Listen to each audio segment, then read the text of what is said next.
Só e o Brasil vem ampliando a relevância para o Reino Unido com avanço de mais de 11% no comércio bilateral. Vamos conversar sobre esse avanço agora com Renata Sucupira, presidente do Comitê de Comércio Internacional e Investimentos da Câmara Britânica de Comércio e Indústria no Brasil. Muito bem-vindo, obrigada por conversar com a gente aqui. Uma boa tarde. Boa tarde, Muriel. Eu aqui, o prazer é meu estar aqui com vocês. Renata, quero muito ouvir um pouco mais sobre essa expansão. O que significa exatamente esse avanço de 11,1% no comércio entre os dois países? O comércio total do Brasil com o Reino Unido atingiu 13 bilhões e 400 liras esterlinas, né? Cresceu 11,1% em 12 meses, nos últimos 12 meses. E ele foi impulsionado, sobretudo, pela alta de 17,6% nas exportações de serviço do Reino Unido para o Brasil e 19% nas importações de serviços brasileiros para o Reino Unido.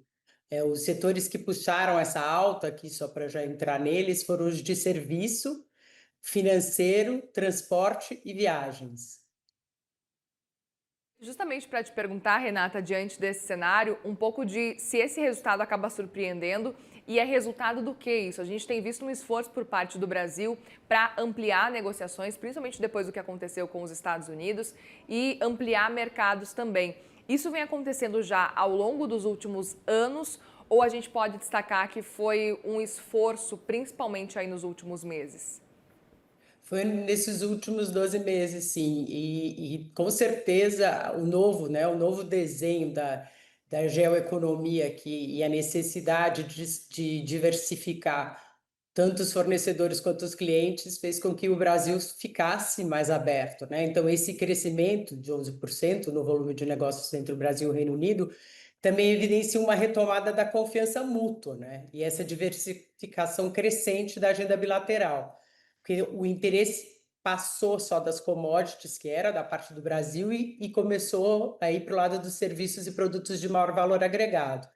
Então, acaba refletindo a maturidade das relações comerciais e o fortalecimento contínuo da parceria entre esses dois países, né?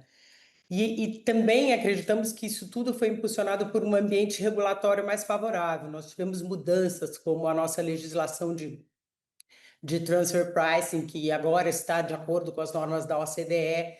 Então, tem na verdade, uma regulação mais conforme o mundo inteiro, conforme a economia global, e isso facilitou muito. Perfeito. Eu até queria entender um pouco mais sobre o que mudou na demanda britânica nos últimos meses também com relação a isso, porque tem uma adaptação e uma necessidade do Brasil também em negociar mais, mas mudou algo do outro lado também na avaliação de vocês para continuar essa conversa? Sim, com a saída do Reino Unido né, da União Europeia, com o Brexit, ele tem mais flexibilidade para negociar e também uma necessidade de encontrar esses parceiros. Então, também do lado de lá, teve muito interesse, inclusive o Brasil e o Reino Unido, em 2022, assinaram um acordo para evitar a bitributação, para que os rendimentos que fossem tributados aqui não fossem tributados duas vezes nos dois países. Esse acordo foi assinado em 2022.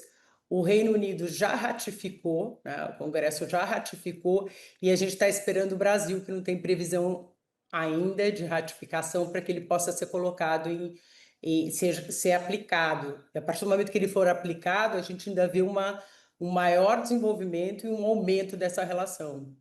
Perfeito. Outro ponto, Renata, que eu gostaria de entender é justamente diante aí do que a gente está acompanhando as negociações entre Mercosul e União Europeia, o quanto que isso pode prejudicar, talvez, aí essa relação também do Brasil com o Reino Unido. Vocês acompanham essas discussões, apesar, né, do Reino Unido não fazer mais parte da União Europeia?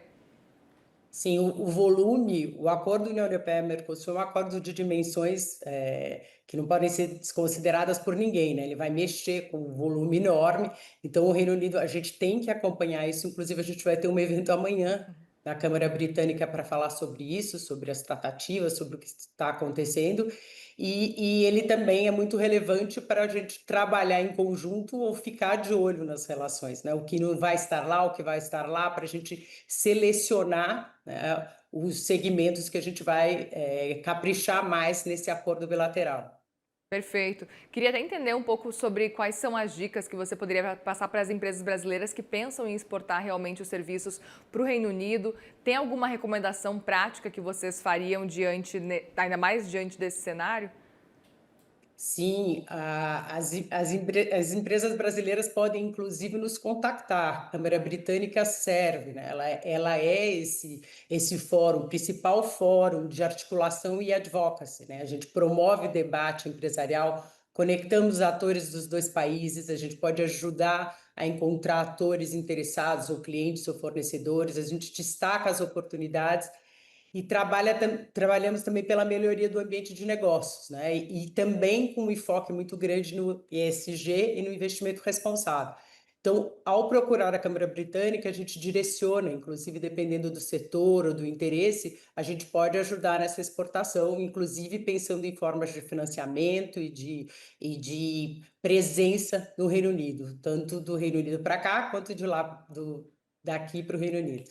Maravilha. Agora, Renata, a gente também viu diante aí desse levantamento mostrando sobre essa expansão aí dessa parceria, a gente percebe que especificamente o setor de serviços cresceu bastante. E eu queria entender um pouco mais, olhando para o setor de serviços, até que ponto a gente está falando de uma desaceleração, talvez até uma diversificação da pauta entre Reino Unido e Brasil.